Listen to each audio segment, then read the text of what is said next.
Assalamualaikum dan selamat petang. Hi, good afternoon, Puan Rafika. Hai, Doktor. Hi. Okay, first of all, selamat datang kepada Dr. Mahendra Singh, selaku Koordinator CDL, Dr. Nur Farhana Ramli, pembentang pada kali ini, semua rakan CDL dan koordinator, serta semua peserta CDL hands-on online session pada hari ini. Tanpa melengahkan masa, saya ingin menjemput Dr. Mahendra Singh untuk menyampaikan topik pada kali ini, iaitu Teacher Talk versus Student Talk. Silakan, Dr. Terima kasih Puan Siti Rafika. Hari ini Puan Siti Rafika menggantikan Dr. Zalina. Saya difahamkan beliau berada di luar stesen. So terima kasih Puan Siti. Saya akan terus masuk ke topik saya, iaitu Teacher Talk versus Student Talk. Seperti yang kita ketahui dalam satu-satu sesi PDP, kita ingin tahu siapa yang banyak bercakap semasa sesi itu. Bila kita cakap bercakap di sini maksudnya dalam sesi PDP, mengajar, nak menyampaikan konten, kandungan yang nak disampaikan hari itu. Sememangnya dari lama lagi, perkara yang selalu disoalkan selain daripada strategi persoalan yang kita kemukakan semasa kita mengajar adalah siapa yang menguasai satu sesi itu. Adakah student kita yang lebih bercakap atau teacher yang lebih bercakap dalam satu-satu sesi itu. Dan saya tertarik dengan, saya lihat sebuah buku, dia kata, How to Talk So Kids Will Listen and Listen So Kids Will Talk. Macam mana kita nak memungkinkan untuk pelajar kita bercakap. Dan satu daripada cabaran besar masa PDPR adalah bahawa bila cikgu minta murid menjawab atau memberi pandangan dan sebagainya, selalunya murid senyap saja kadang-kala. Dan itu menjadi satu cabaran yang besar semasa PDPR dulu. Dan sekarang kita balik kepada kedua-duanya sejak minggu ini, PDPR dan juga face-to-face. Maka sebenarnya tak kira PDPR ataupun secara face-to-face, siapa yang lebih banyak bercakap semasa kelas. Bercakap itu, cakap ini adalah berkaitan dengan, sebaiknya berkaitan dengan PDP. Okay, nampak very wordy, but please do not be worried. Just pay attention to these two slides saja yang saya akan cakapkan. Analisis interaksi kita boleh lakukan untuk satu sesi PDP. Satu sesi PDP 30 minit, 40 minit kita boleh buat analisis interaksi. Macam mana kita boleh buat analisis ini? Siapa yang banyak cakap semasa sesi itu, guru atau murid? Analisis ini kita boleh buat dengan merakam. Saya pernah buat ni dengan pelajar saya dekat University of Nottingham dulu. Masa dia pergi untuk latihan mengajar dia, saya suruh mereka rakam sesi mereka menggunakan handphone. Audio saja, kita tidak inginkan video. We are just going for audio. So mereka merakam dan kemudiannya dengar dan buat analisa interaksi. Dia ada banyak 6 perkara yang boleh dianalisis, tapi hari ini saya hanya nak sebut berkaitan dengan guru bercakap atau murid lebih banyak bercakap semasa satu sesi. Pada puratanya, pada tahun 60-an lagi, kalau satu kelas matematik, guru bercakap 80 hingga 85% daripada masanya. Of course, ini bergantung kepada konteks. Konteks apa yang diajar, kandungan yang diajar, dan latar belakang pelajar itu sendiri. Kita semua tahu, kadang-kadang untuk satu-satu kelas yang mungkin lemah sedikit, kita terpaksa fokusnya lebih kepada guru untuk banyak menyampaikan kandungan. Dan ini juga berbeza antara topik baru atau topik yang kita rasa kita ingin nak menggalakkan dialog dan pemikiran kritis. So, setiap satu topik itu atau satu pelajaran berbeza. Every lesson is different. Right? Banyak sangat kelas berbentuk guru bercakap boleh menggugat penglibatan murid. Kalau kita tidak menggalakkan murid bercakap, it can inhibit student participation. kajian merata-rata menunjukkan perkara ini. Dan daripada awal lagi kajian menunjukkan dalam satu sesi PDP hampir 70% adalah teacher talk. Ya. Bagaimana kita nak menggalakkan berdasarkan satu-satu topik, satu-satu kelas PDP itu untuk murid lebih banyak bercakap. Ini balik kepada bulat yang ketiga tadi bergantung kepada konteks, kandungan dan pelajar. Dan buku yang dari mana saya kali pertama saya dengar tentang cara analisa interaksi ini adalah daripada buku Universal Teaching Strategies yang saya paparkan gambar, dan penulisnya Profesor Jerome Freiberg adalah profesor yang mengajar saya tentang strategi PDP ini. So dia memang pakar dalam bidang ini. Profesor Jerome Freiberg dan Amy Driscoll. Next slide please.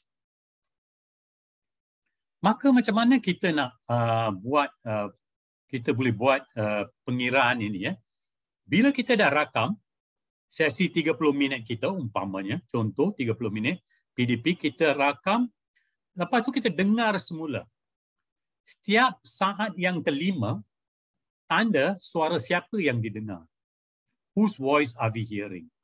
Kalau suara guru yang dengar, kalau tuan-tuan dan puan-puan lihat kotak di sebelah kanan dalam slide ini, tanda di situ pada minit saat yang kelima, saat yang ke-10, saat yang ke-15, suara siapa yang kita dengar. Kalau suara murid, maka kita letak tanda pada kotak murid. Akhirnya, kita akan dapat letakkan tanda untuk 30 minit itu. Dan daripada situ, saya bagi satu contoh di sini, bahawa untuk satu sesi kelas 30 minit, 240 kali tanda adalah untuk guru bercakap. Maksudnya dalam sesi 30 minit, 20 minit tu guru yang bercakap. 66% daripada masa 30 minit itu.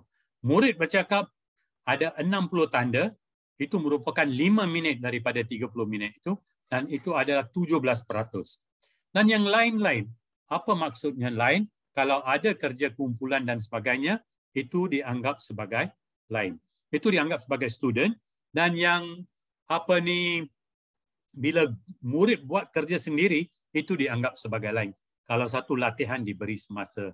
Tetapi kalau group work diberi, murid dalam satu kumpulan itu masih lagi dianggap sebagai murid bercakap atau student talk. So tuan-tuan dan puan-puan, cara mengira saya ulang, senang, setiap saat kelima, suara siapa yang kita dengar, kita letak tanda je. Dalam seminit, oleh kerana setiap saat kelima kita tanda, akan ada 12 tanda. Right? 12 tanda itu. Kalau tak nak letak tanda pun, kalau ada cara kita sendiri, kalau dengar pun rakaman kita, cikgu-cikgu akan tahu bahawa dalam hari ini saya daripada pengiraan ini nampak macam bercakap untuk 25 minit. Murid hanya mungkin bercakap untuk 5 minit sahaja. Atau kalau kelas sejam, berapa minit? Murid bercakap, berapa minit kerja kumpulan, berapa minit murid buat kerja sendiri, ya. Dan semua itu boleh dikategorikan. Okey, kalau kita dapat kategorikan semua ni, saya beri satu contoh yang sebelah kanan tadi, untuk satu sesi PDP 30 minit. So what? Apa maknanya bila kita sudah buat analisa interaksi ini? Next slide please. Jika seseorang guru ingin ubah supaya teacher talk boleh turun daripada 90% ke 70%, dan dia nak meningkatkan student talk, nak student memberi jawapan, adakan discussion dan beri huraian dan sebagainya, maka ia perlu ubah kaedah, strategi atau style PDP beliau. Dan dalam banyak kajian yang dibuat, selepas 3 kali, cikgu cuba ubah secara tersendiri, maka akan berlaku perubahan ini. Sudah pastinya bila kaedah atau strategi dan style diubah, maka akan berbeza dari segi peratusan teacher talk student talk atau others. Dan dengan pelajar saya sendiri dekat University of Nottingham dulu, sememangnya bila dia ambil rakaman beberapa kali dan dia buat huraian dan analisis, sememangnya ada perubahan. Perubahan itu datang daripada cikgu itu sendiri. Dan mereka tahu mungkin cara strategi penyoalan dalam kelas tidak menggalakkan murid untuk bercakap.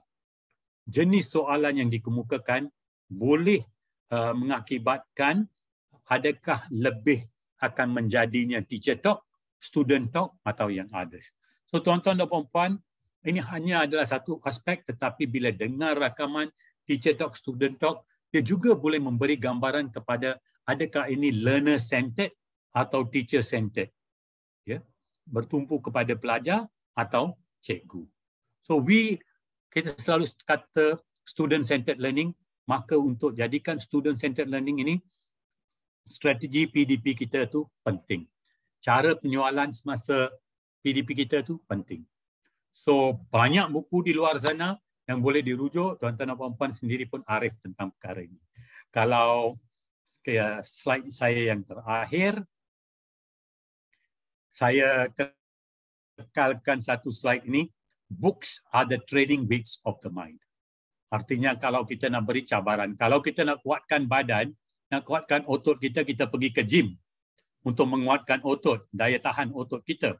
Kalau kita nak menguatkan minda kita, maka bajanya adalah buku, ilmu. Daripada tak semestinya buku, tapi daripada internet, daripada makalah, jurnal dan sebagainya. So remember, books are the training weights of the mind. Decide, rakam anda punya sesi PDP untuk 30 minit pun tak apa. Kalau satu sesi PDP adalah sejam, kalau nak hanya dapat rasa saja siapa yang banyak bercakap semasa kelas, rakam untuk 30 minit dan buat analisis interaksi itu. Itu saja daripada saya untuk hari ini. Remember, books are the training weights of the mind. Thank you. Terima kasih. Balik kepada Puan Rafika. Rafika. Terima kasih Dr. Mahendra. Books are the training weights of the mind. Memang sesuai dengan tajuk CDL kita pada kali ini.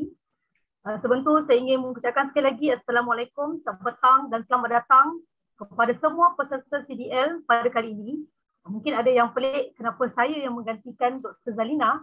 Macam yang Dr. Mahendra cakap, Dr. Zalina berada di luar kawasan dan Dr. Zalina mengirimkan salam kepada semua peserta CDL pada hari ini. InsyaAllah Dr. Zalina akan muncul semula pada minggu hadapan. Jadi, terima kasih sekali lagi Dr. Mahendra. Slide.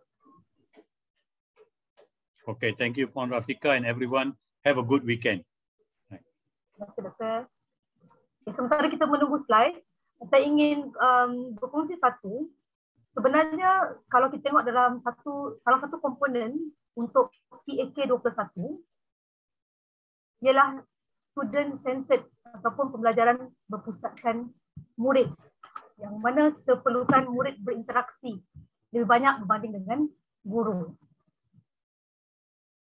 Jadi tanpa melengahkan masa, hari ini saya akan menjemput bentang kita iaitu Dr. Nur Farhana Ramli dari SK Pengkalan Tentera Darat Kuala Lumpur dengan tajuknya Penerbitan dan Penulisan Buku. Dengan segala hormatnya dipersilakan. Terima kasih pada Cikgu Rafika. Saya ucapkan salam perkenalan buat semua yang peserta hadir pada hari ini, Dr.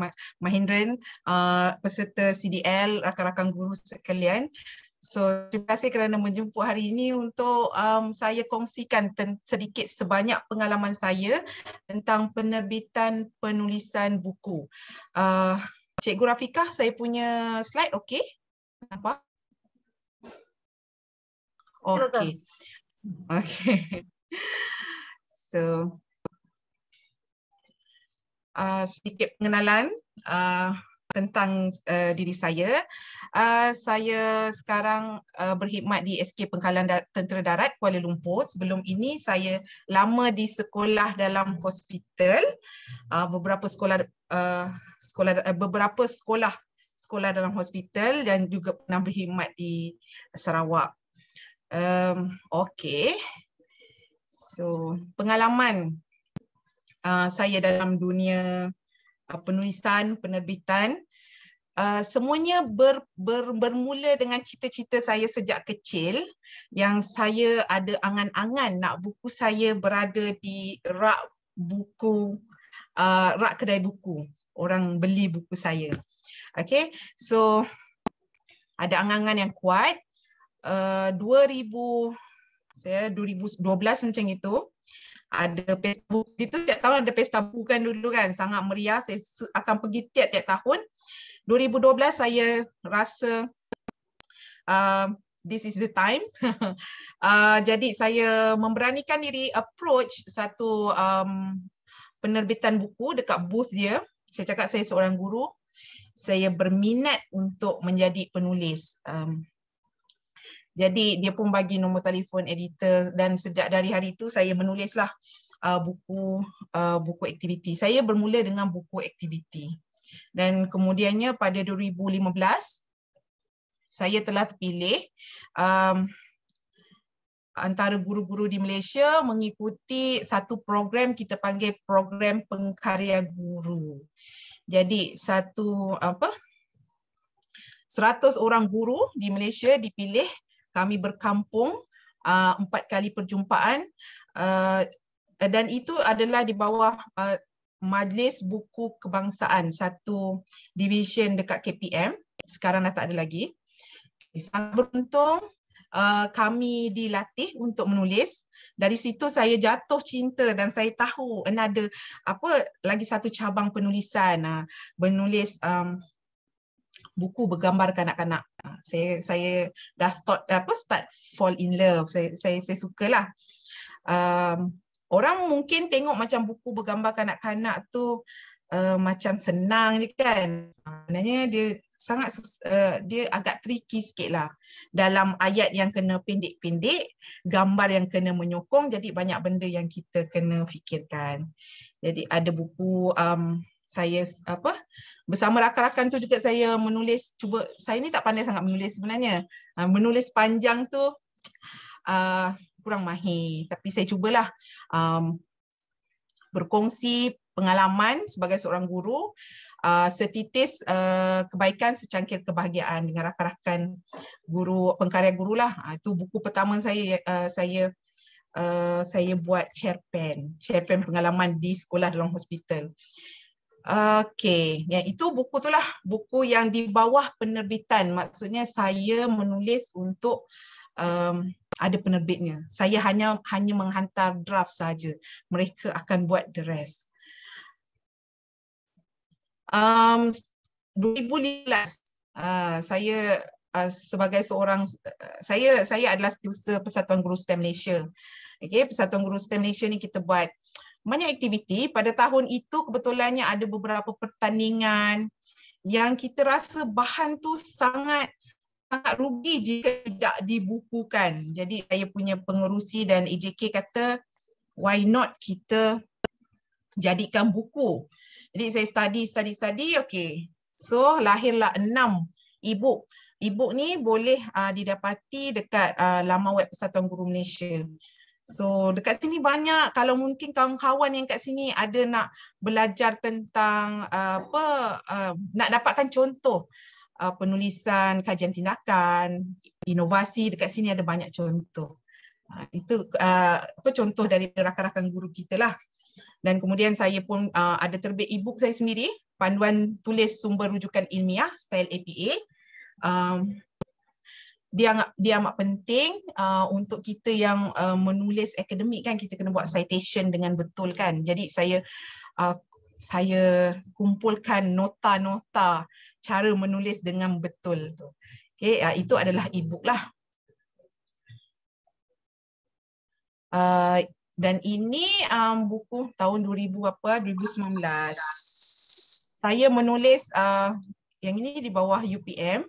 Pengalaman saya belajar, graduate on time, tanpa cuti, tanpa self sponsored lah, tanpa cuti lah. Jadi ini adalah di bawah penerbitan UPM.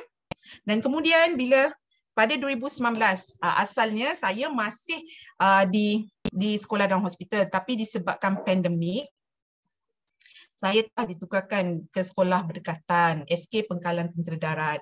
Kalau dulu anak murid saya rasa tuan-puan pun boleh bayangkan bila nama sekolah dalam hospital, dah boleh agaklah. Murid saya ni tidaklah seramai murid yang berada di aliran perdana kan. Bila saya masuk, saya dah ada dah nampak ada isu-isu sikit dengan murid saya. Saya mengajar matematik tahap 1.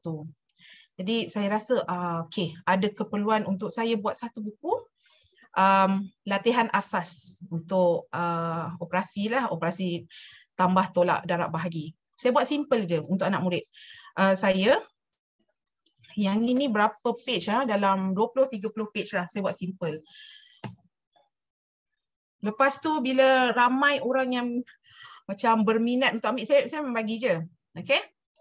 Kemudian saya rasa okay, this is the time mungkin saya nak buat dengan betul, dengan reka bentuk yang cantik sedikit. Jadi buku ini coming soon, hasil daripada buku saya yang tahun lepas tu, coming soon lah.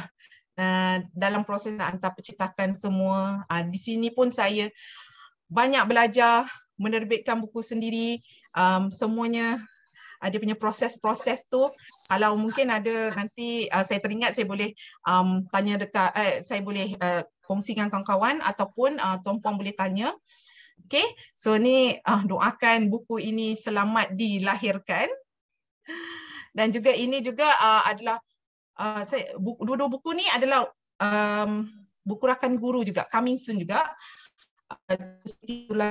Suhaila Burihan, 70 booster guru. Kenapa ini saya bukanlah bersama dia, saya beri nasihat, beri hikmat, kita sama-sama nak menerbitkan buku ni lah. Buku ni pun coming soon, buku ni. Dan juga resepi book Clubbit Cuisine, ada bekas guru juga, di mana dia nak mengumpulkan resepi-resepi dia punya kaum supaya tak hilang lah. Okay. Mungkin daripada contoh-contoh ni saya harap tuan-puan pun cikgu-cikgu boleh dapat idea. Okay, apa mungkin buku yang tuan-puan boleh hasilkan selepas ni. Okay. Kenapa kita perlu menulis? Okay, ada beberapa itulah sebab kenapa kita perlu menulis. Pertamanya untuk memberitahu, kita nak menghiburkan cerita kita tu mungkin bagi cerita lucu ke pengalaman kan. Kita actually kalau kita sebagai guru pun kita banyak pengalaman lucu tu kan. Kalau kita harap dengan perkongsian tu dapat memberi motivasi pada kawan lain untuk memujuk, untuk meluahkan perasaan, untuk membuat penilaian, untuk menyatakan idea.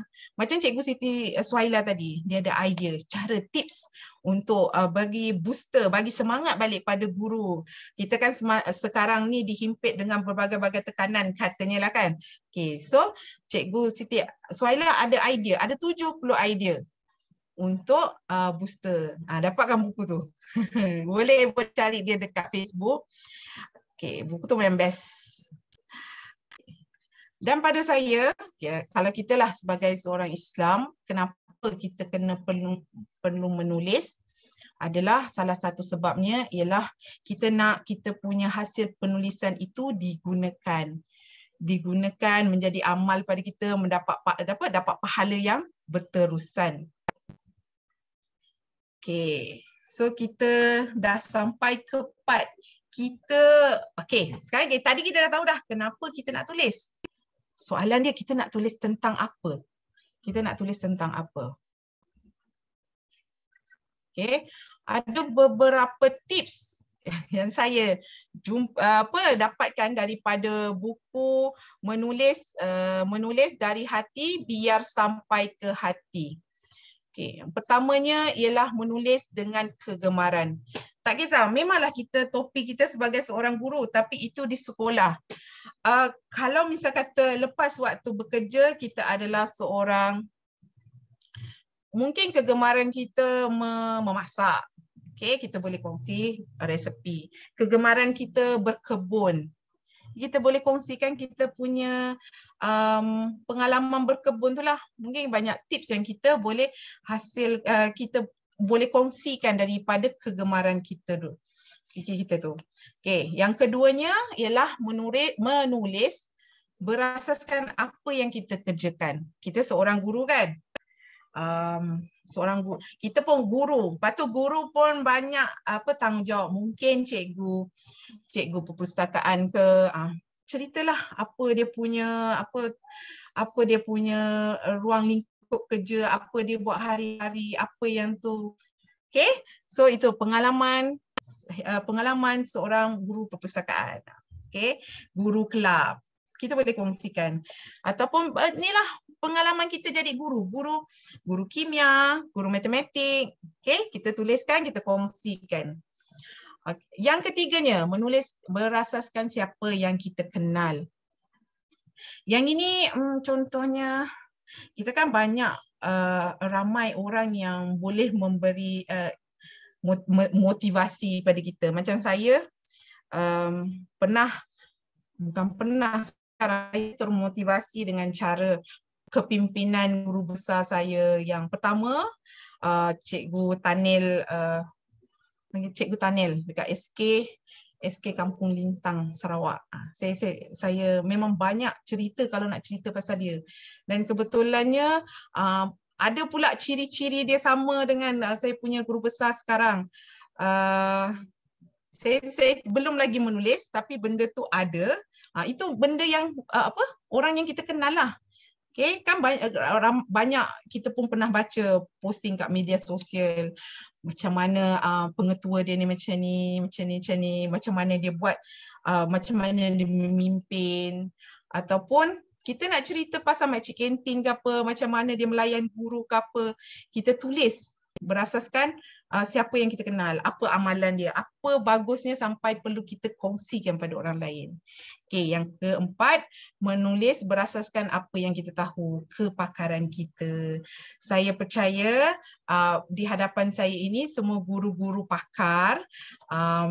Okay, yang kita tiap-tiap hari kita menulis, of course kita menulis RPH, kita ada modul kita ada worksheet kita.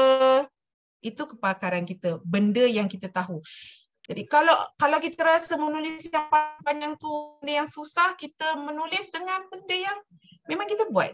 Worksheet, modul, okay?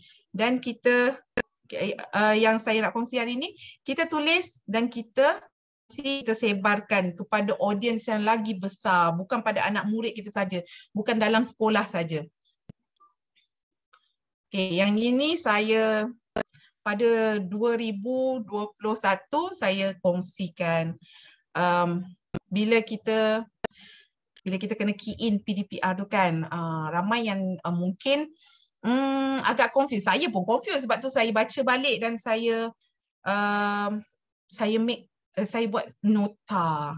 Dan tak sangka 8.6K, 8,600 share perkongsian. Itu hanya di Facebook, belum lagi dah masuk Telegram apa semua.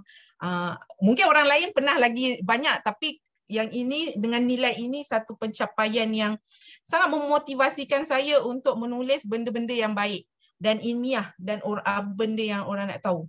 Kita pada mulanya bila saya tulis ni, saya rasa itu nota untuk diri saya. Saya rasa benda tu biasa je, tak. Kita sometimes kita underestimate diri kita sendiri, kita rasa benda tu biasa, tapi tidak. Keep on macam sharing, kita kongsi-kongsi, kita tak tahu mana satu yang memberi manfaat kan pada orang lain. Okay. So, kita dah sampai ke, kita dah tahu kenapa kita kenapa perlu menulis, kita nak tulis apa. Jadi ini flow yang saya buat berdasarkan pengalaman saya dan pengalaman saya lah menguruskan 2-3 buku ini. Okey, yang first cari kita dapatkan topik apa yang nak buat, kegemaran kita atau kerja buat kita, kepakaran kita. Okey. Nur Islahiyah nak tanya ke apa? Ataupun teruskan? Saya teruskan? Bukan ya?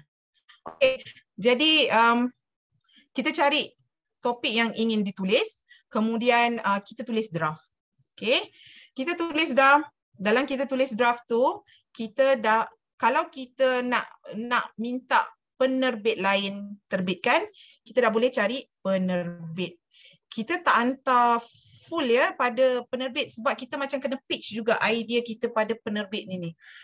Sebab penerbit ni dia menjalankan perniagaan. Jadi dia ada return of investment yang kita kena tahu, adakah buku kita ni akan menguntungkan dia atau merugikan dia. That's why kita buat draft. Jangan kita hantar full. Okay. Kalau misal kata kita rasa okay kalau kita nak terbit sendiri, jadi dia punya jalan jadi panjang sedikit lah. Bila kita memilih untuk terbit sendiri, kita tadi draft. Lepas tu kita dah kena habiskan penulisan kita. Sebab kalau boleh jangan dia patah-patah balik, itu dia akan macam satu dia akan memanjangkan masa, lagi satu dia akan merugikan dari segi wang dan juga masa lah. Bila kita dah siap, kita hantar proofread. Bila dah lepas hantar proofread ni, pembaca proof. Ada orang, dia kata boleh tak saya tak hantar pada proofreader?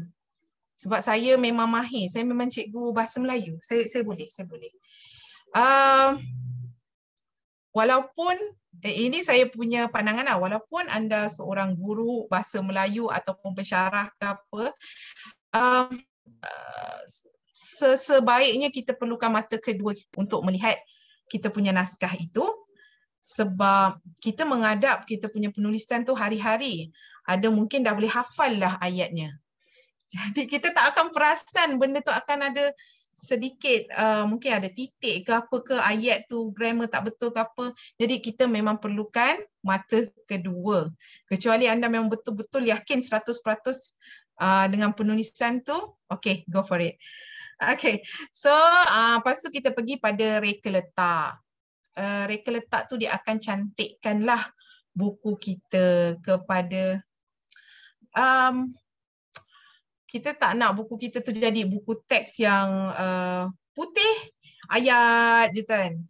Zaman sekarang dia nak macam buku tu walaupun buku tu buku ilmiah tapi dia nak ada design sedikit lah. And then kemudian buat cover. Cover ni kalau nak buat sendiri boleh, kalau anda ada kepakaran buat cover, boleh. Kalau misal kata tak boleh, kena minta reka letak orang yang design ni buatlah. Saya pernah ada kesilapan dahulu, saya tersilap dalam buku yang pernah saya uruskan, kita hantar design dahulu. Kemudian baru perasan ada keperluan untuk proofread sebab kita sangat yakin buku tu tak perlu di proofread.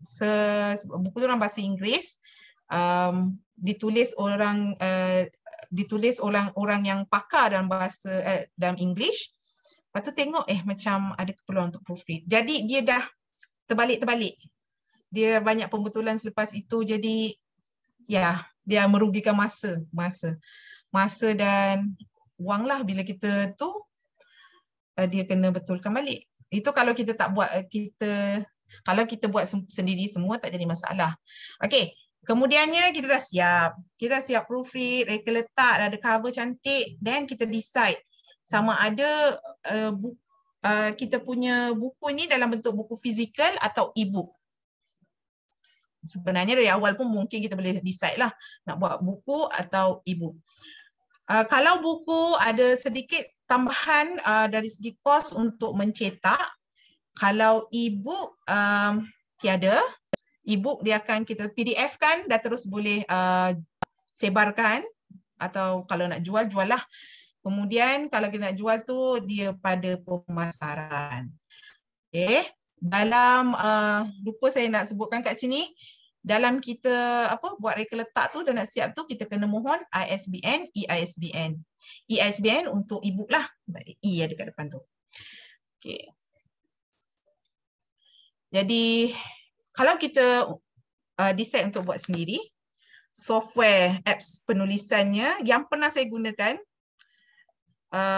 PowerPoint, Canva, Affinity Publisher. PowerPoint saya suka sebab bila kalau kita design, ialah compare to Word. Word kan dia ada margin tepi tu. PowerPoint memang boleh buat sampai hujung ke hujung lah, dia kan nak buat design dia apa semua lah. Affinity Publisher memang apps untuk buat buku, dan Canva mungkin ada tuan-puan yang lagi pakar daripada saya, tahu kan yang dalam Canva tu kita ada template untuk buat buku. Okay, kita cari. So kalau ada template lagi mudah, kita just edit sahaja. Lagi Canva ni memang dia punya design apps, jadi cantik lah. Jadi kita dah tahu color apa padan dengan apa, memang dia dah ada kajian dia. Okay.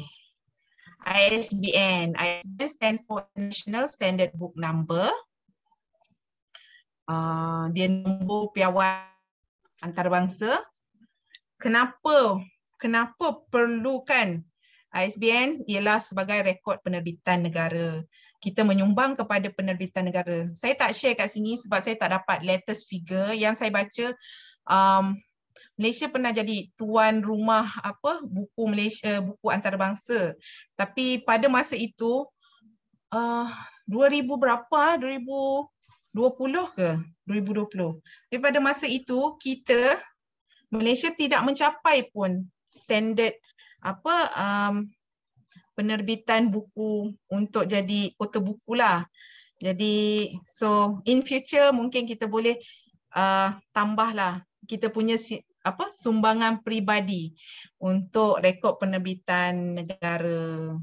Okey, dan yang terakhirnya percuma. Percuma sahaja. Dia sangat mudah dan dia percuma. Okey, ada satu saya nak kongsikan sebab saya pernah terbaca lah dekat FAQ dia. So kalau ada ISBN tu, adakah buku kita selamat daripada dipalagiat? Jawapannya daripada Perpustakaan Negara Malaysia, tidak. Sebab kalau dari segi palagiat ke apa tu, kita perlu ada lagi satu proses dan kita kena apply pada badan yang lain lah, which is a copyright yang kena ambil MyIPO tu kan. Okay. So itulah. Dan selalu kita dengar tadi pada ISBN. Okay, sekarang kita nak pergi pada PDP pula. Okay. PDP ni jarang orang sebut. PDP maksud dia pengkatalogan dalam penerbitan. Dia untuk memudahkan, ini Malaysian dekat Malaysia saja, dia memudahkan untuk sistem dekat library nanti. Saya tunjuk contoh. Macam ni. Contoh, ini PDP Muhammad Ashraf Ismail, buku dia Tangani dan Kuasai Tekanan. Jadi buku dia ni di bawah kategori motivation, psikologi, achievement motivation, stress management, itu PDP. Dia nak locatekan, dia nak subkan kita punya buku tu kat mana. Kalau buku hanya buku macam ni, buku kerja, buku latihan, exercise book, tidak layak mendapat PDP. Maksudnya macam buku saya tadi, buku latihan matematik, tak ada PDP, hanya ISBN sahaja. Okay. So kita nak pergi langkah memohon ISBN. Yang Cikgu Fahana kata senang-senang sangat tu kan. Okey, kita tengok senang ke senang. So kita pergi kepada laman web depository. Saya tunjukkan dulu, nanti kita akan tengok kita akan buat hands on. Saya hands on lah, tuan-puan tengok. Okay, repository baru saja digunakan, I think macam awal tahun lepas. Okay, awal tahun lepas baru digunakan. Saya antara orang-orang yang awal menggunakan pendaftaran menggunakan website ni. Sebelum ni dia gunakan email. Okay, pendaftaran. Kalau kita mendaftar sebagai penerbit individu, contohnya Cikgu Siti Rafiqah, dia nak mendaftar sebagai penerbit, dia hanya perlukan kad pengenalan sahaja. Okay. Cuma kalau misal kata kita penerbit individu, kita nama dekat bahagian penulis itu hanya boleh satu sahaja. Okay. Kalau kita nak menerbitkan untuk kawan kita pun boleh. Tapi nama dia satu sajalah. Okay, kalau syarikat sijil SSM, kalau organisasi ada sijil pendaftaran, cap pendaftaran macam itulah.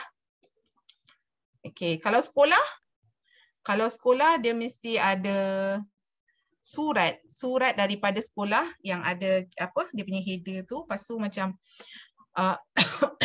kita menyatakan niat kita nak jadi penerbit lah. Sangat mudah. Sekolah pun sebenarnya banyak boleh hasilkan penerbitan. Kena ada orang yang uruskan lah. Okay. Yang ketiganya permohonan ISBN atau AISBN. Perlu apa masa kita nak daftar tu? Cover, muka depan, muka surat judul, muka surat hak cipta, kandungan, sinopsis. Okay. Okay. Yang ni contoh sebab ni kawan-kawan tuan-puan ramai dari sekolah. Apa keperluan dia untuk sekolah yang jadi penerbit? Untuk pendaftaran, pihak sekolah perlu melampirkan surat rasmi sekolah. Ada letterhead, surat iringan dari sekolah berhubung pendaftaran akaun tersebut. So far, saya sangat berpuas hati dengan dia punya. Bila saya ada masalah, saya email, memang dia orang akan sangat cepat untuk reply. Sangat responsif, saya suka. Okay. So yang inilah.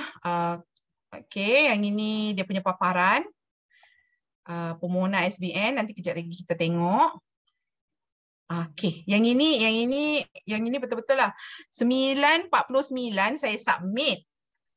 Saya mana entah 9.51 dia sudah lulus. Kejap je, sangat kejap. Kalau misal kata kita punya bahan tu cukup, sedia siap-siap, memang sangat cepat. Dia tak ambil masa lama pun. Jadi bila dia dah lulus, kita boleh tekan dekat barcode ISBN tu. Dah ada barcode. Dia bagi ISBN tu memang dia dah dekat sini kan. Dia dah bagi barcode tu untuk kita copy dan tampal, kita dah paste kat kita punya cover lah. Okay. So, okay. Sekejap kita nak pergi tengok dekat saya.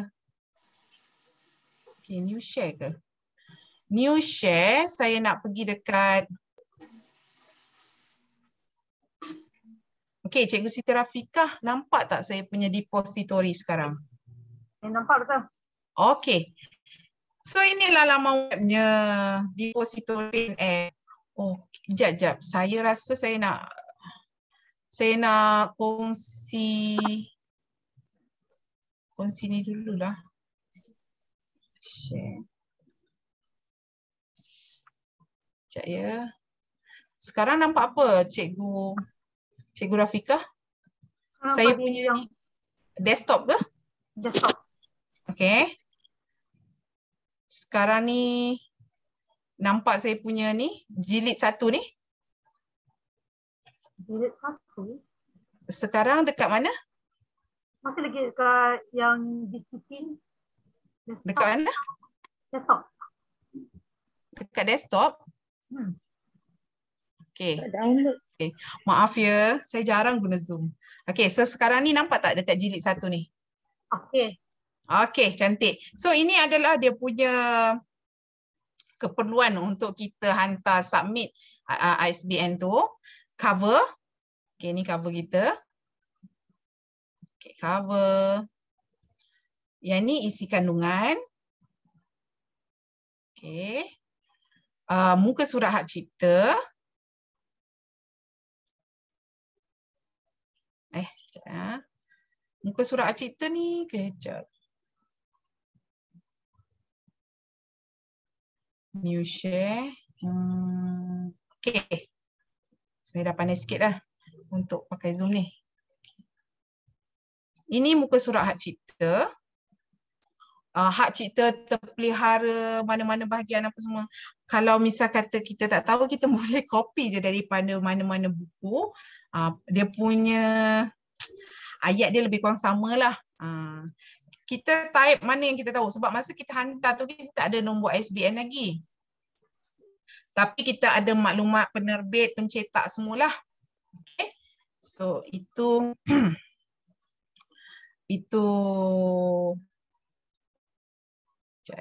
lepas tu okay. So sekarang nak pergi dekat sinopsis. Sekarang nampak sinopsis ke Cikgu Rafika? Okay, Ya, kan? di buku Latih Tubi. Ya. Tengok sinopsis saya sikit je.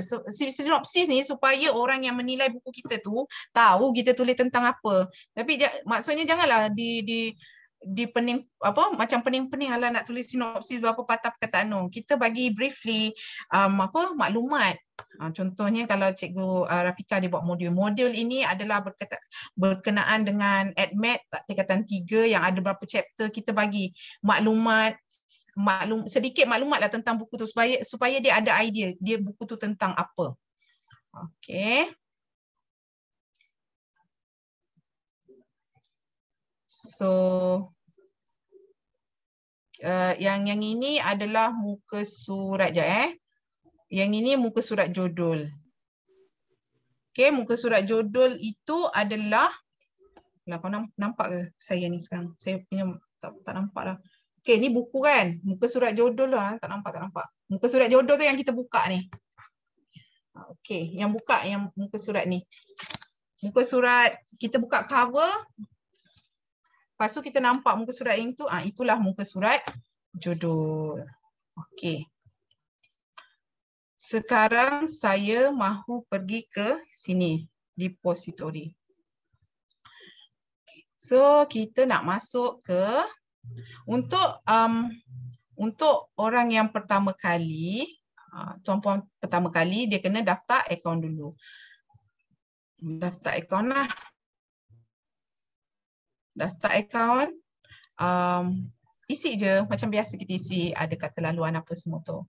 Okay. So saya log masuk.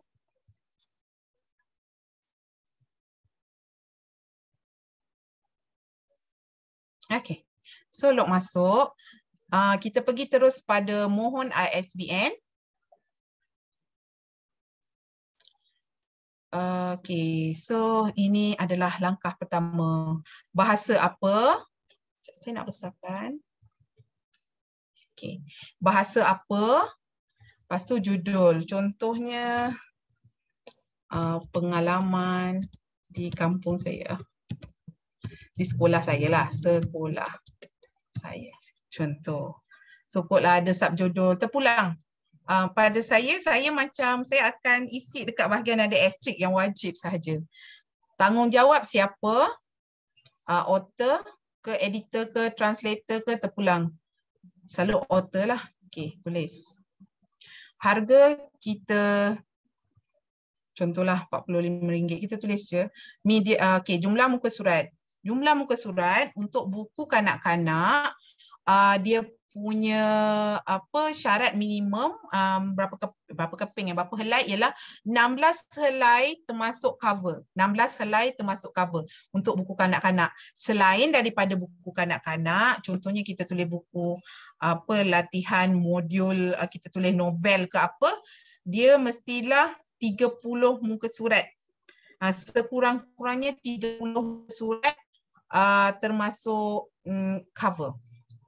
Jadi kalau misal kata tuan-puan ni memang ada nota, contoh nota sains ke, nota sains tadi, dah buat cantik dah ni. Buat dalam bentuk PDF, cantik apa semua gambar. Tapi make sure gambar tu gambar kita Maksudnya macam ni, gambar tu free. Kita kan ada banyak cara nak cari gambar yang tanpa copyright kan. Kita tak nak isu-isu selepas tu. Gambar tu tak ada isu apa semua. Jadikan PDF, bolehlah terus jadikan buku. Kalau lebih daripada 30 muka surat. So, contoh yang ni 65 kita buatlah. Okey, sekarang kita nak pilih media. Media ni sama ada kita nak pilih buku fizikal ataupun buku digital. Buku fizikal, kita cuma format penerbitan dia paperback ke, hardcover ke, kit ke, buku audio, pilihlah. Okey, lalu paperback lah yang kertas kan. Tarikh jangka terbit, kita pilihlah tarikh.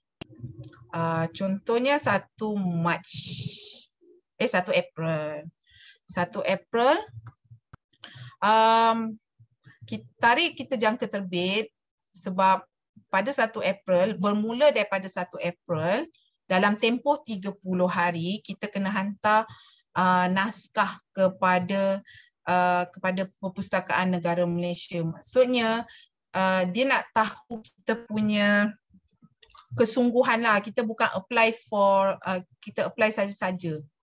Okay, jangan apply main-main, dia tak galakkan, dia tak boleh lah sebab kegagalan kita menghantar dalam masa tempoh 1 bulan daripada tarikh jangka terbit yang kita tetapkan sendiri tu, kita kena denda. Nanti takut kita kena denda RM3,000.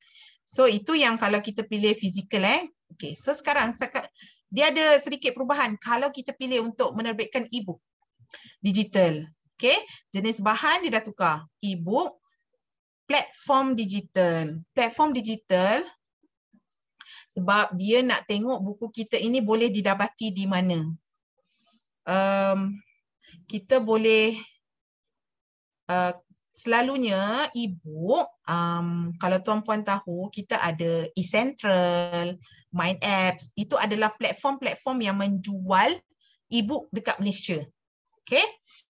Tapi misal kata, tapi itu kita kena ada deal dengan dia lah sebab dia ada melibatkan penjualan buku, berapa persen kita dapat, berapa persen pihak syarikat yang bagi kita tumpang buku kita, penjual tu dapat kan. Kalau misal kata kita jual ke? Kalau buku PJSM tak jual kan? Buku Persatuan Guru Malaysia tak jual, tapi kita sebab kita ada laman web, jadi kita letakkan link buku itu di sini. Buku tu tak semestinya siap.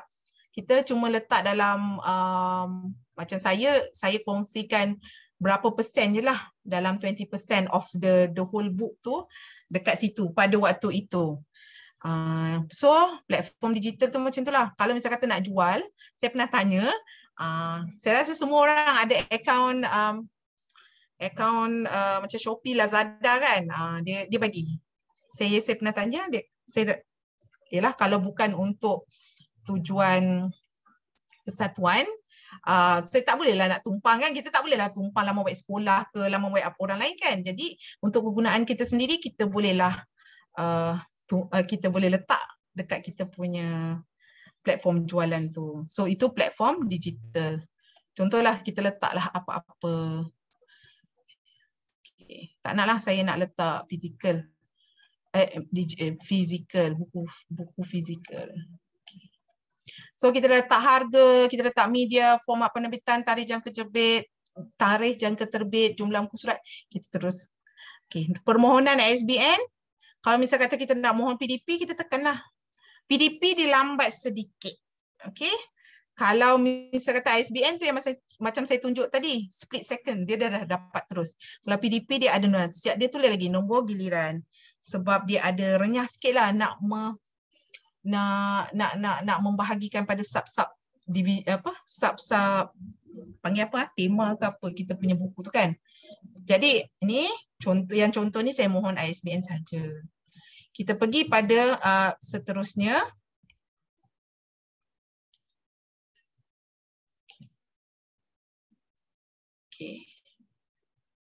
Dia nak juga letak mandatory. Okay, so dia nak muka hadapan, cover tadi, muka surat judul, muka surat judul yang kita buka je terus nampak itu. Muka surat hak cipta, sinopsis, muka surat isi kandungan. 5 saja. Okey, kita pilih file. Okey. So, carilah bahan tadi. Contohnya, tak ada, sorry. Dekat desktop. Cari dekat buku mat. Okay, ISBN. Dah siap letak dah. Okey, ambil semua.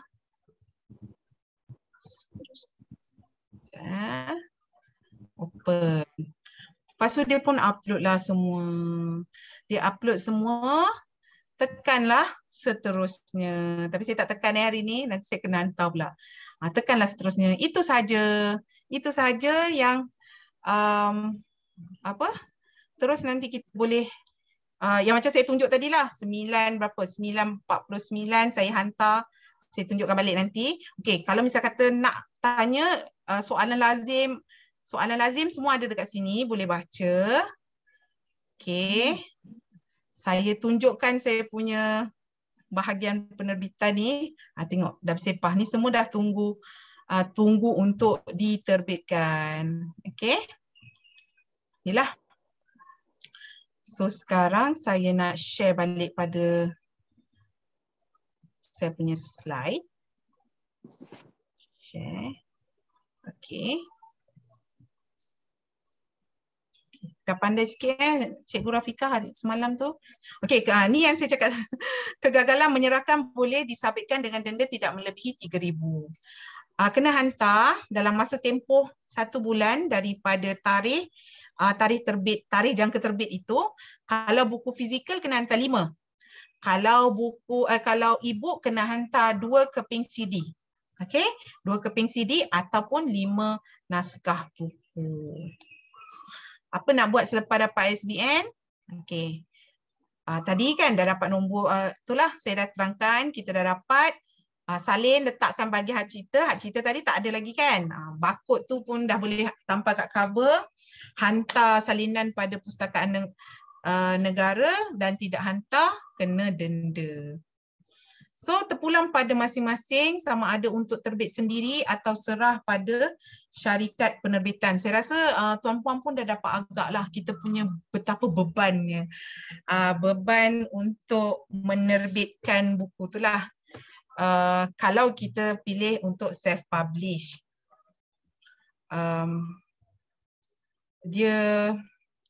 kalau misalnya kata terbit sendiri, semua kos dan dia punya macam ni tempoh masa apa semua tu semua kita kena uruskan sendiri. Tak ada orang nak fikirkan untuk kita, sebab macam kalau company dia akan ada orang yang target kalau nak keluar bulan 6, bulan berapa dah kena siap, dah kena hantar proofread, dah kena cetak. Kalau kita semua kita. Kalau terbit sendiri of course untung 100%, rugi pun 100%. Okay. Dan kualiti atas tanggungjawab penulis. Walaupun ini saya punya macam bukanlah akan seru tapi macam nasihat pun bukan baik sangat, tapi kita macam kita sendiri kita suka satu buku tu yang cantik dan worth it untuk dibeli. Jadi kita pun perlu hasilkan benda yang berkualiti seperti itu. Okay, so kalau misalnya kata kita di bawah syarikat penerbitan, ada benda-benda lain lah yang perlu kita ambil kira. Macam satu je kita hantar draft and then dia punya payment apa semua tu boleh discuss dengan dia lah. Okay, sila semak kontrak. Okay, so inilah tim. Kalau misal kata kita menerbit sendiri, kitalah penerbit, kitalah proofreader, kitalah pembaca, kitalah ada orang yang cetak sendiri, even dia nak buat semua sekali, kitalah memikirkan tentang pemasaran. Pemasaran tu bukan maksudnya jual je, maksudnya macam mana kita nak sebarkan pada orang lain supaya benda tu dia tidak berada dalam kita punya folder dokumen kita saja. Contohlah kalau kita buat e-book kan, kita nak ilmu kita tu disebar luaskan. Okay, so ni contohnya lah yang saya cakap tadi. Kita rasa, kita baca, macam dah okey, tapi bila baca alamak, ada tak okey. Jadi kita perlukan proofreader. Inilah contoh. Nampak macam tak ada masalah, tapi bila orang kedua baca dia kata dia tak faham. Sebenarnya ada masalah lah bila yang tak faham tu. Maksudnya kita penyampaian kita tu tak berapa terang. Okay. So rasanya dah sampai ke kita nak buat hands on sedikit lah.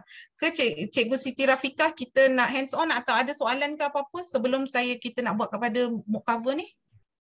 Dr. Prana, saya rasa kita buka dulu kepada soalan. Mungkin para peserta ada tertanya-tanya lah mana-mana topik. Kita buka untuk soalan dulu. Salam sejahtera, Cikgu Nurul Farhana. Ya. Boleh dengar? Ya, boleh. Ya. Ada satu soalan. Saya pernah hantar untuk terbit buku. So tapi publisher tu dia banyak ubah saya punya content. Jadi apa saya boleh buat kalau saya tak mahu dia ubah content saya? Okey, itulah sebabnya yang saya cakap tadi pasal kontrak tu. Kita kena, mungkin kita ada kalau kita nak berkeras untuk kita punya originality kan, kita boleh nyatakanlah sebab dia pun kena, dia mungkin ubah untuk dia ada sebab dia lah, dia rasa macam benda tu lebih menarik ke apa ke. Tapi pada kita sebagai seorang guru, kita sangat mementingkan fakta kan. Ada benda yang memang tak boleh tolerate. Tapi pada mereka yang berniaga ini, dia rasa benda ni tak perlu, benda tu tak perlu. Jadi begitulah. Tengok pada perbincangan awal tu, macam tu. Sebab tu saya macam nasihatkan macam jangan hantar full draft. Kalau ini yang orang yang baru nak cari penerbit kan, jangan hantar full draft sebab itulah. Okey, terima kasih cikgu. Tapi dalam perjanjian dia tak nyatakan dia ada hak untuk menukar kandungan. So macam mana keadaannya kalau macam ni? Okey. So kalau kita dari awal kita tahu benda tu penting, kes ini mungkin kawan-kawan pun boleh take note lah. Jadi kalau tak ada klausa itu, kita yang create klausa itu supaya sebelum kita agree, sebelum kita tanda tangan, benda tu dah ada hitam putih. Cakap okey, saya dah go through kontrak ni, tapi saya nak tambah atau saya nak tanya jika ada apa pencanggahan melibatkan konten ke apa tindakan dia, apa tindakan kita. Macam itulah. So benda tu berlaku sebelum kita itulah bersetuju. Ya. Terima kasih.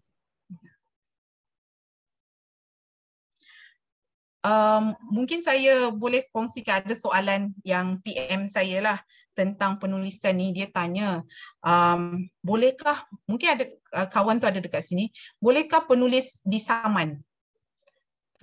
Penulis itu disaman atas apa yang ditulis? Ya. Satunya yang saya dah sentuh tadi, first copyright. Okay, kita terbit buku, lepas tu gambar yang ada copyright. Yang keduanya fitnah. Sebab tu bila kita menulis, kita bertanggungjawab tau atas penulisan kita. Kita tak boleh, especially kalau self-publish. Kita tak boleh kata orang yang proofread tak baca ke, proofread tak betul ke, reka bentuk tak betul ke, tak. So semuanya tanggungjawab kita. Jadi itulah tanggungjawab kita. Itu fitnah, salah fakta, itu antara benda-benda yang perlu dititik beratkan lah. Jadi yes, kita boleh disaman. Yang macam tadi kan, bila saya kongsi tu, mungkin rasa berat sangat kan, macam kalau kena saman, yang itulah denda 300 tu. Saya punya cadangan, kita mula dengan benda-benda kecil dulu. Saya pun mula dengan worksheet saya yang saya bukukan. Jadi nak ambil feeling kan, nak ambil pengalaman macam mana nak mohon ISBN tu. Jadi kita buatlah. Bila saya rasa benda tu dah okey, tu yang baru saya berani untuk mengeluarkan buku pada skala besar sedikit. Dan buku tu ada keluarkan kos sedikit sebab ambil designers. Buku tu jadi pada saya cantik dan menarik lah untuk budak-budak tu. Budak-budak suka nak buat. Okay, ada soalan lagi ke? Satu lagi soalan, sorry ya. Saya banyak soalan. Soalan saya, kalau kita nak buat buku, kita buat teks dulu. Katakan saya minat nak buat e-book lah. So saya nak tahu kalau buat e-book, saya kena buat semua. Lepas tu kalau saya tak mau melalui publisher, saya mohon IBSN. Lepas tu saya buat CD sendiri, semua sendiri. Boleh tak? Boleh. Kita self publish lah. Cikgu daftarkan cikgu sendiri sebagai penerbit, kan? Saya mula memang sebagai penerbit sendiri. Sebab nak ambil pengalaman. Yang pentingnya pengalaman dan dia punya first step. Macam semua benda macam tu. Kita takut nak melangkah. Tapi kita mesti ada first step itu. Jadi no problem. Sebab tu mula dengan yang mudah-mudah. Mungkin cikgu pun ada nota. Itu saya cakap tadi, nota kita. Nota matematik. Kita ajar matematik. Contoh kita ada ajar matematik, kita ada buat nota untuk murid apa semua kan. Kita mulakan dengan itu. Okay. Dan bila kita, walaupun tak ada orang baca, anak murid kita baca, dah ada ISBN, bolehlah kita daftarkan dekat SPLKPM. Betul tak? Kan dia ada mata untuk penerbitan tu kan. Siapa nak deny hak cikgu sebagai seorang penulis? So saya rasa macam itulah.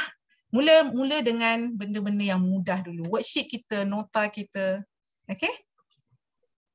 Satu lagi soalan terakhir lah.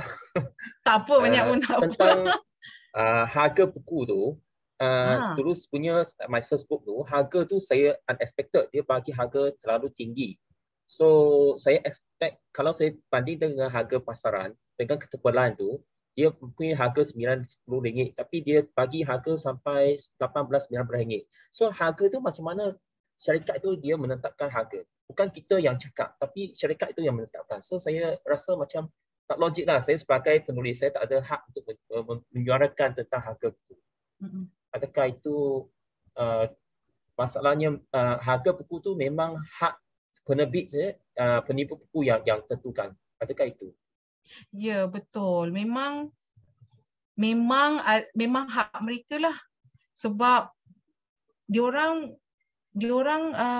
berniaga dan diorang banyak ramai orang yang bekerja untuk membuat buku kita yang perlu dibagi gaji. Okey, ada proofreader, ada reka letak tu. Jadi dia cost everything dia tanggung. Jadi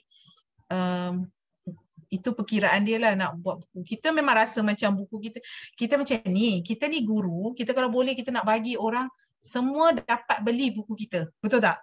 Yang harga yang reasonable lah. Tapi bukan untuk orang yang berniaga. Dia kena banyak dulu dia fikir. Kalau kita menulis di bawah penerbitan, jadi ya kita tak ada hak tu. Kita hanya bagi draft sahaja. Okey. Ada lagi soalan? Terima kasih Cikgu Chang. Mungkin ada lagi guru-guru lain yang ingin bertanyakan soalan. Boleh unmute dan bercakap ataupun cikgu-cikgu boleh tulis di ruangan komen, di ruangan chat. Saya. Okey, saya ada satu soalan kat sini, Dr. Farhana dari Encik Akmal. Adakah apabila kita mendaftar ISBN, ini saya dah jawab kan, harga buku itu dijual pada harga yang tetap dan mengikut penerbit. Ini yang tadi Dr. Farhana dah sebut kan? Kalau misal kata it depends on penerbit lah, sebab yang mendaftarkan ISBN itu penerbit juga. Jadi dia sebelum dia mendaftar tu pun dia dah buat calculation dia berapa patut harga itu. Sebab buku-buku selalu dia dah siap tulis tau dekat belakang. berapa harga. Jadi memang dia dah decide berapa. Dan buku tu akan dijual pada harga itulah. Kecuali untuk tuan-puan, rakan-rakan guru yang menulis untuk publisher lain, ada yang terlepas pandang, tapi sebenarnya kita ada diskaun penulis. Up to, macam saya buku GOT saya tu 40% less than normal price. Jadi ada 30%, ada 20%. Tanyalah. Masa baca kontrak itu dah tanya dah berapa saya boleh tu. Saya beli sendiri ataupun mungkin kita nak beli untuk anak murid kita, kita akan beli banyak kan. Jadi dapat less sikit lah. Soalan saya, kalau buku kita tak daftar ISBN, apa implikasinya? Orang lain boleh plagiat tak? Macam saya cakap tadi, kalau kita daftar pun orang boleh plagiat. Tapi itu sebagai kita punya bukti lah nak cakap dia tu plagiat. Plagiat ni kan sebenarnya isu besar, and unsolved issue. Pada saya dia jadi dia macam ni, memanglah kita boleh, sekarang kan zaman viral kan, kita boleh nak, kalau dia plagiat kita boleh tegur dia, minta dia turunkan ke ataupun minta dia bayar ke. Kalau kita ada bukti yang mengatakan kita adalah penulis asal, maksudnya kita tulis buku tu 1995, dia baru terbit pada tahun 2021, benda yang sebiji sama. Jadi kita bolehlah, kita ada hak sebenarnya. Kalau nak panjang cerita bolehlah saman menyaman tu. Okey. Ataupun Dr. Prano ada apa-apa lagi yang macam pengalaman menarik atau pengalaman tak menarik sepanjang menulis? Tak adalah, semua best. Saya macam ni. Pengalaman dia macam ni. Pengalaman yang tak menariknya ialah bila tak siap-siap kita punya penulisan tu. Kita ada semangat yang tinggi masa mula-mula. Lepas tu kan along the way kita akan rasa turun macam, tapi aku nak siapkan juga ni, aku nak kena siapkan juga ni. Itulah pengalaman tak menariknya. Tapi itulah kita kena carilah big why kita, kenapa kita menulis. Macam saya, buku tadi yang kata nak coming soon tu pun banyak orang nak duri dia. Tapi saya memikirkan saya perlu realisasikan buku ini untuk anak murid saya. Terpaksalah. Kalau tidak, sebenarnya actually today is the day yang saya nak launching dia punya dia punya pre-order tu lah, tapi tak boleh sebab ada masalah percetakan apa semua. Itu cabaran bila nak menerbit sendiri pada skala besar. Kalau cikgu pada skala kecil tak ada masalah, sebab buku yang tahun lepas, yang buku original yang saya buat tu, saya cuma hantar photostat sahaja. Photostat A4 tu jadi booklet. Cuma yang nak hantar dekat ISBN tu, saya cover dia, saya bagi cover yang keras sikit lah.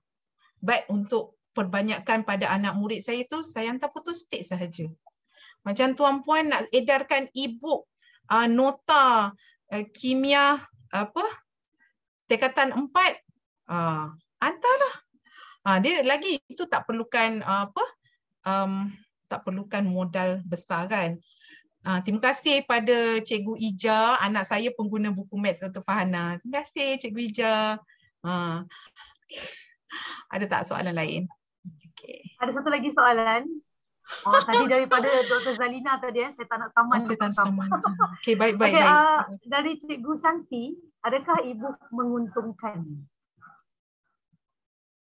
Okey, bercakap tentang untung rugi ni. First, kalau kita jual, kita untunglah. Macam ni, e-book, dia tengoklah kos dia banyak benda lah yang nak melibatkan kalau nak untung tak untung ni kan. Tapi cumanya kita punya kos tu mungkin keluar sekali je. Tapi dia punya penjualan tu, dan dia ada strategi dia lah. Kalau tu boleh segan pula. Nanti boleh PM saya macam mana strategi-strategi dia. Kalau e-book lah. Yes, itulah yang saya boleh kongsikan. Okay. Dr. Fana nak tanya. Ya, saya Cikgu Sari. Kalau misalnya katakan macam contoh kita tengok sekolah rendah, buku teks dia sekolah rendah tahap 1, 2, 3 yang ada buku kerja yang dibekalkan oleh kementerian.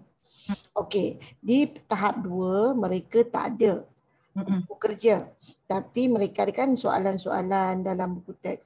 Okey, boleh tak kalau kita gunakan soalan itu kita come out as buku kerja? Maksudnya macam contoh saya buat tu, saya nak mudahkan anak murid saya. Jadi saya tak suka anak murid matematik ni kita nak tengok skill, bukan nak tengok dia boleh menyalin soalan, buang masa kan. Betul. So boleh tak kita buat benda tu dan kemudian kita cetakkan? Maksudnya kita buat macam ni lah prosedur penerbitan apa semua. Boleh? Boleh, saya respon. Terima kasih Cikgu Sarimah. Dia macam ni, nombor kan banyak.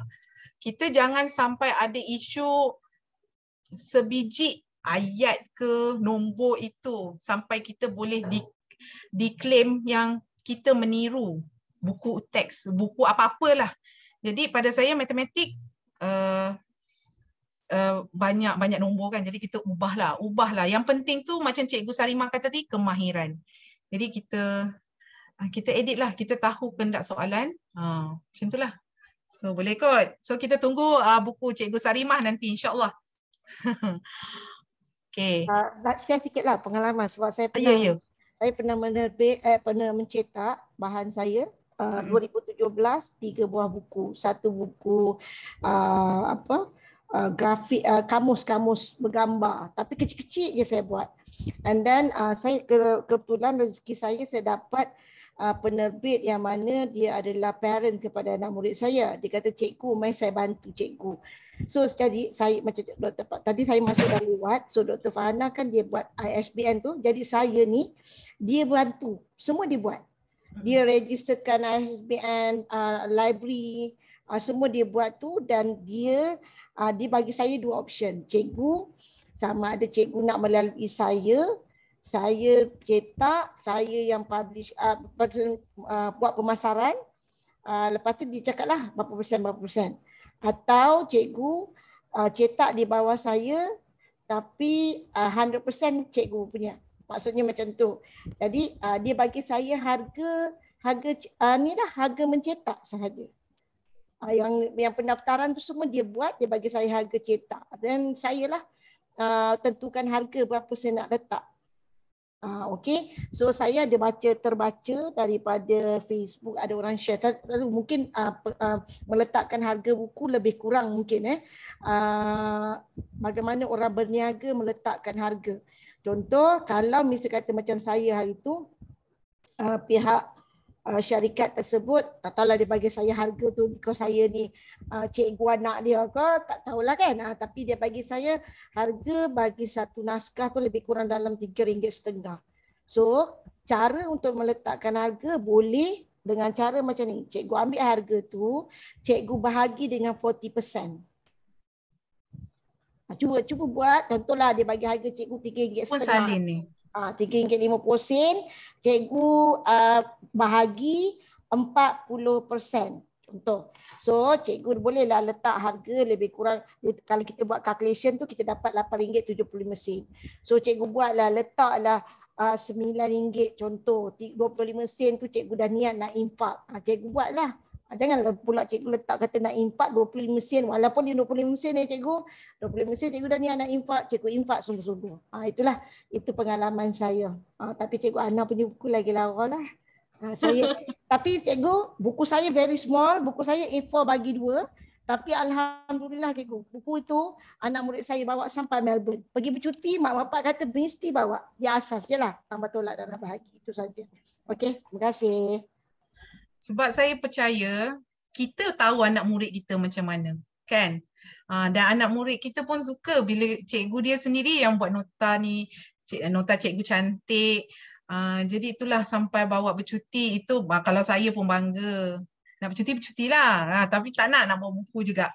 Terima kasih Cikgu Sari. Siap bagi calculation pada rakan-rakan yang berniat untuk untuk mungkin nak buat satu pendapatan pasif ke apa ke. Okay. Tapi jangan lupa daftarkan sebab kalau kita menjalankan perniagaan ni ada satu isu lain sebagai kita sebab penjawat awam Okay. So saya nak respon pada Cikgu Puan Rohani Awang. Okay. Saya katakan saya hendak menyumbang tulisan dalam satu buku antologi bersama yang diselaraskan oleh individu atau sekumpulan individu. Tapi tiada sebarang perjanjian atau kontrak diberi dan penyumbang hasil tulisan hanya diberi beberapa buah naskah dan mungkin sijil. Apakah langkah yang sepatutnya kita ambil? Okay. Sebenarnya banyak je macam gini. Banyak je projek macam gini. Dia buat antologi lah. Kumpul-kumpul nak jadikan satu buku. Kita kena tengok juga apa objektif penghasilan buku itu. Adakah untuk apa keuntungan ataupun dari segi untuk penerbitan. Macam for the sake of kita nak buat satu penerbitan, dia kena hasilkan mungkinlah sekolah tu nak buat satu penerbitan, jadi cikgu kena itulah. Dan ini bersifat, kalau misal kata yang bersifat dia nak penerbitan saja, selalunya dia orang akan kumpul modal.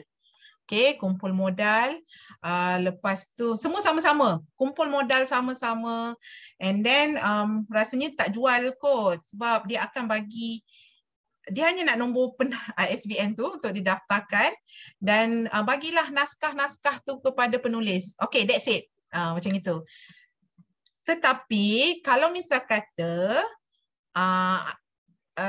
puan rasakan buku tu adalah untuk dijual, kena tanyalah objektif tu dia nak jual ke macam mana ke, sebab kalau melibatkan perkongsian modal, sepatutnya kita ada perkongsian keuntungan juga. Okay.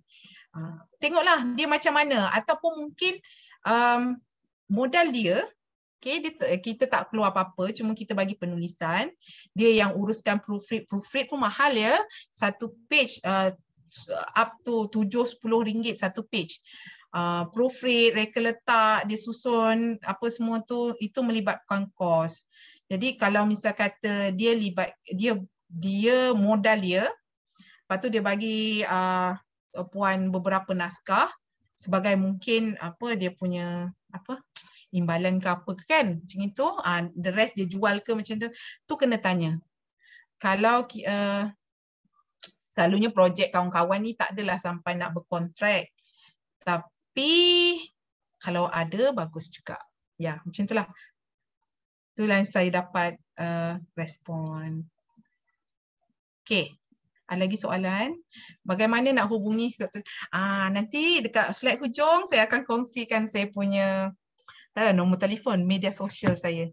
Okey, saya rasa boleh kot kita nak kongsikan aktiviti kita yang terakhir sekejap saja. Cikgu Rafiqah saya. Okay, boleh kita teruskan.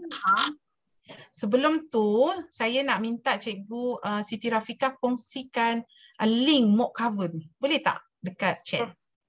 Ya, betul.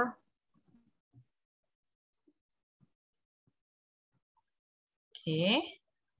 Betul. Hari ni kita kadang-kadang kita bermula sesuatu itu dengan angan-angan. Jadi saya nak ajar tuan-puan semua hari ini untuk berkongsi angan-angan, berkongsi angan-angan dengan saya.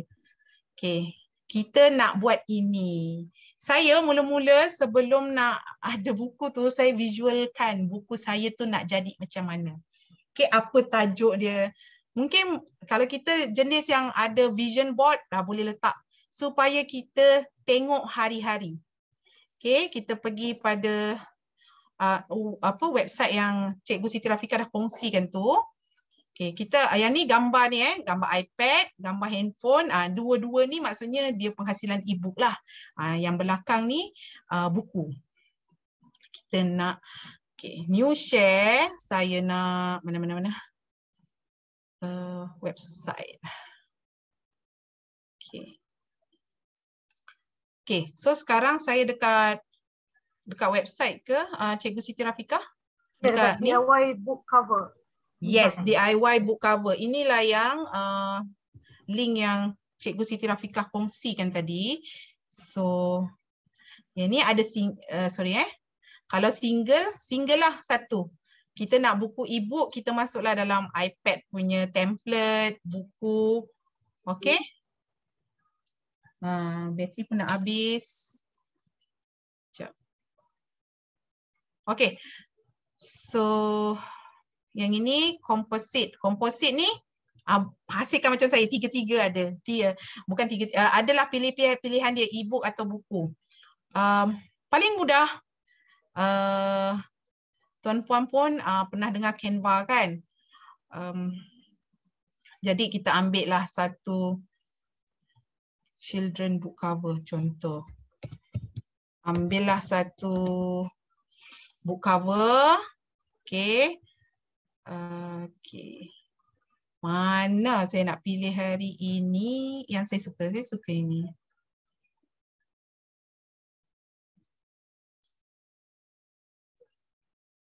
Apa tajuk dia?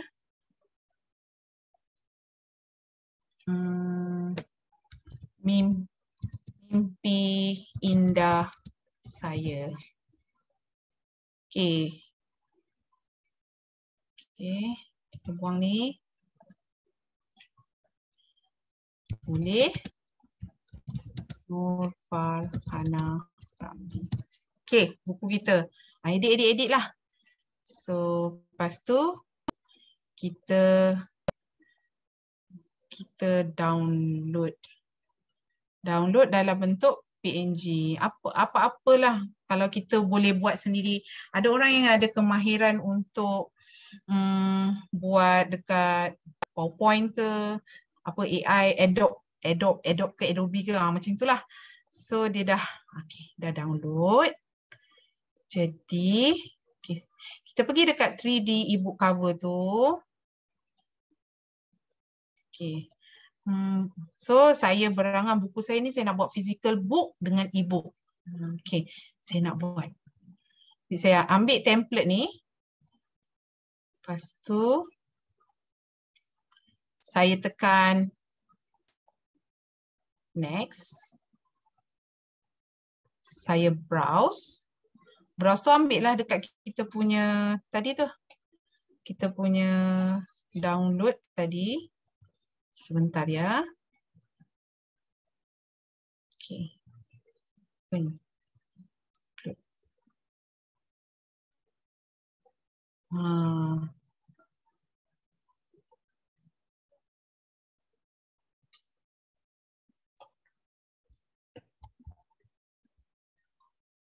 Dah boleh nampak ke cover saya ni, Cikgu Rafiqah? Nampak ya? Mimpi indah saya. So, bismillahirrahmanirrahim, pergi. Next step. Okay, kita download PNG. Okay, dia download belum? Sekejap ya.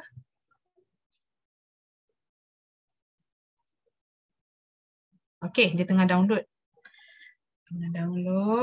Dah ada tu. Sebentar. Okay, kalau saya boleh kongsikan.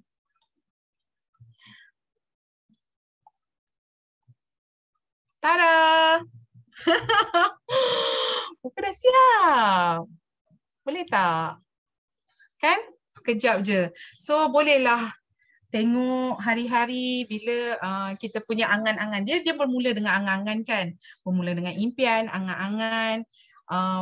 Kita nak jadi seorang penulis, kita nak terbitkan buku kita. Okay? So, harap cubalah. Cuba nanti boleh share, boleh tag saya. Okay. Saya nak pergi dekat.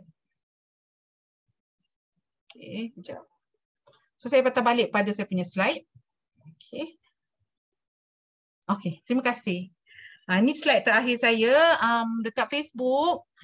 Media sosial saya Nur Farhana Ramli. Carilah Nur Farhana Ramli. Atau kat TikTok Cikgu Farhana Ramli.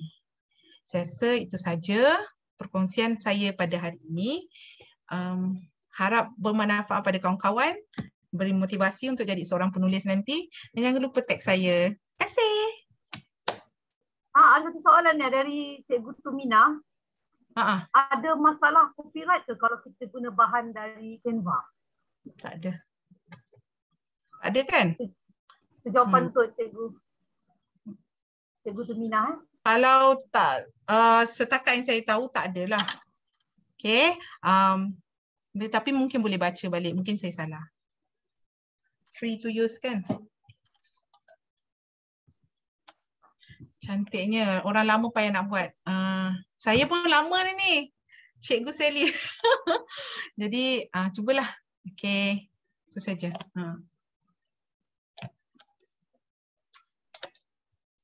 Okay, Tanya dan terima kasih atas perkongsian Dr. Farhana. Kita masih ada lagi 9 minit. Just in case masih ada lagi para peserta nak mengajukan soalan. Mungkin ada yang teruja, termotivasi melihat cover buku tadi. Rata-rata cakap terima kasih. Okay.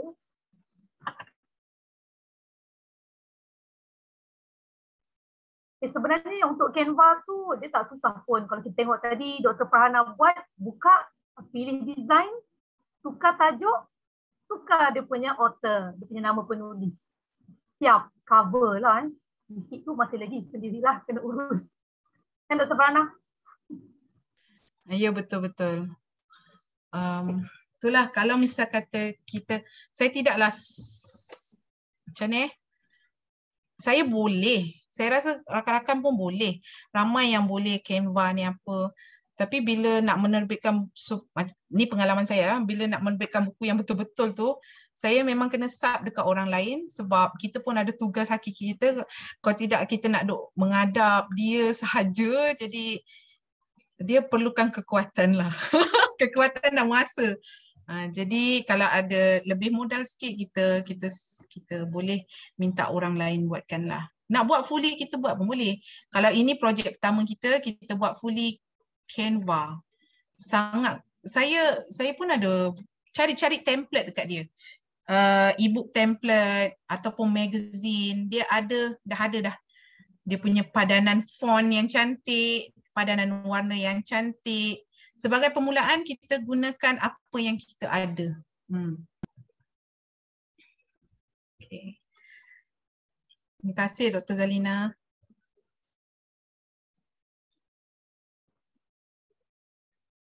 Saya rasa setakat itu sahaja perkongsian daripada Dr. Farhana. Jadi bagi para peserta yang berminat untuk membuat penulisan buku, dan saya pasti ramai guru yang memang ada bahan, ada nota sendiri, ada buat buku sendiri. Mungkin ada yang buat modul di sekolah, macam sekolah saya wajib buat modul semua guru subjek dari tingkatan 1 sampai tingkatan 5. Jadi mungkin inilah peluang untuk kita berkongsi, sebarluaskan buku ataupun modul kita sendirilah. Jadi langkah pertama kita buat cover dulu, sebab kata Dr. Farhana untuk motivasi. Jadi untuk maklumat lanjut, mungkin boleh hubungi Dr. Farhana di laman Facebook ataupun TikTok. Facebook lah. Kan, Facebook, okay, Facebook. Nur Farhana Ramli. Kita juga akan kongsi nanti para peserta boleh tengok siaran ulangan semula di website connecting.learning dan juga boleh mendaftar untuk slot seterusnya. Okay, untuk CDL hands-on online session kita akan bersiaran setiap hari Jumaat pada jam 3 hingga 4:30 petang, dan pada pukul 2.50 petang sebelumnya kita akan ada perkongsian daripada founder ataupun koordinator. Jadi saya rasa setakat ini sahaja untuk hari ini. Okay, untuk minggu depan, tajuknya ialah 10 minit sahaja dah siap poster yang akan disampaikan oleh Cikgu Nur Azalina Abdul Razak. Jadi para peserta boleh ke website CDL Connecting.Learning dan membuat pendaftaran. So, kita mungkin ada sesi fotografi macam biasa. Jadi kita minta para peserta untuk on camera Sama-sama kita ambil gambar untuk kenang-kenangan. Dan link pendaftaran baru dikongsikan. Jadi para peserta boleh klik ada Google Form, isi Google Form untuk sijil, e-sijil.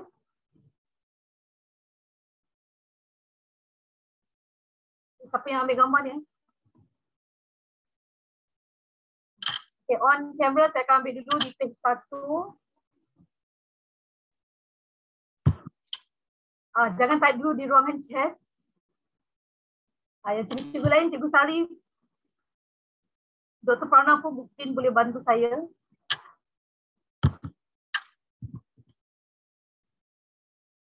Pun koordinator CDL pun. Sekejap ya. Page 2.